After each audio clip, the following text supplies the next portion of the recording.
Du fond de l'Hadès s'élève la voix de l'illustre fantassin.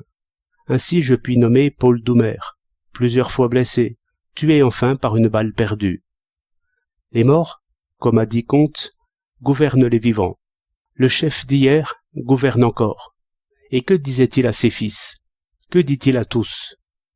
Que l'homme d'État doit écouter sa conscience, et non pas la voix capricieuse des foules. Je sens ici quelque chose de respectable.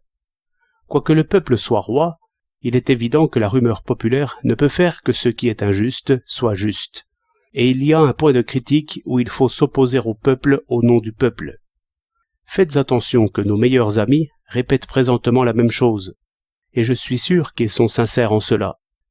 Nous gouvernerons, promettent-ils, selon la volonté véritable du peuple, ce que le peuple ne sait pas faire. Et il est très vrai, pense-t-il, que le peuple nous a donné des ordres, mais il est vrai aussi que le peuple ne sait pas tout. Encore bien moins sait-il ce que personne ne sait, c'est-à-dire ce qui sera demain dans l'univers politique. L'homme d'État, au bord même de l'événement, fera donc son devoir, en méprisant l'acclamation. Les hommes de devoir sont redoutables. L'artilleur fait son devoir quand il coupe des hommes en morceaux.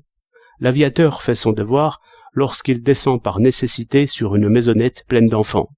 Ceux qui porteront l'incendie et le poison sur des villes feront leur devoir aussi. Le chef d'État qui prépare ces choses et les mettra en marche fait et fera son devoir. Les 1000 bureaux qui entretiendront ce brasier d'hommes feront leur devoir. Les députés qui voteront et acclameront devant ces préparatifs de force et ces œuvres de force feront leur devoir. Tous ceux qui répéteront que leur pays ne peut avoir tort feront leur devoir. Tous ces hommes vertueux ensemble réaliseront une somme d'injustice auprès de laquelle les œuvres des plus célèbres bandits font rire. Méphistophélès fera entendre son rire. L'enfer, encore une fois, sera pavé de bonnes intentions. Si nous ne surmontons pas cette contradiction, pouvons-nous nous vanter d'avoir une pensée politique?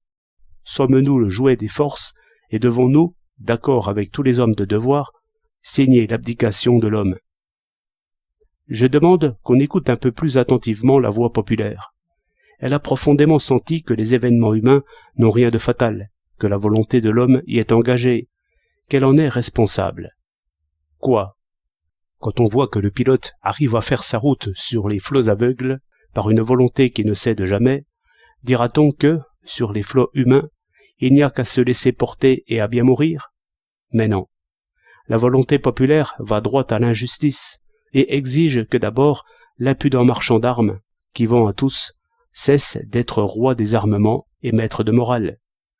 Et tous les effrontés courtisans du coffre-fort, tous les ennemis du franc populaire, des nécessaires travaux, des justes salaires, il s'agit de les traduire au suprême tribunal, pour un blâme public qui suffira. Cela, n'est-ce pas le devoir aussi?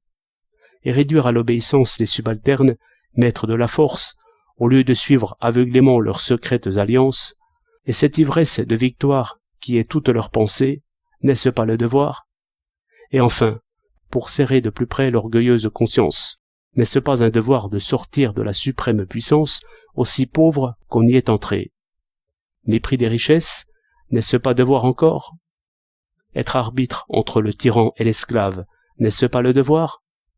Aider la balance de la nécessité, donner secours à ceux qui ont le moins et qui peuvent le moins, à ceux qui n'ont pas le temps de regarder au loin, à ceux qui nourrissent nos pensées par leur obstiné travail, n'est-ce pas le devoir?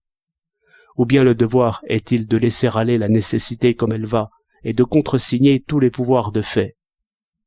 L'avertissement populaire mérite d'être écouté par la conscience la plus scrupuleuse. Au lieu de se mettre d'abord en garde, qu'elle s'examine elle-même.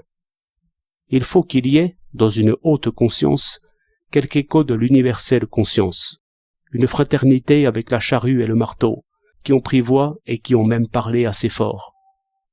Hegel a montré que la moralité abstraite, c'est le mal, au fond identique à l'autre mal, qui est la nécessité pure. La justice réelle est entre deux, fille des mains et des travaux, paysanne, ouvrière. Qui oublie cela peut parler de sa conscience. Je le défie d'y penser sérieusement.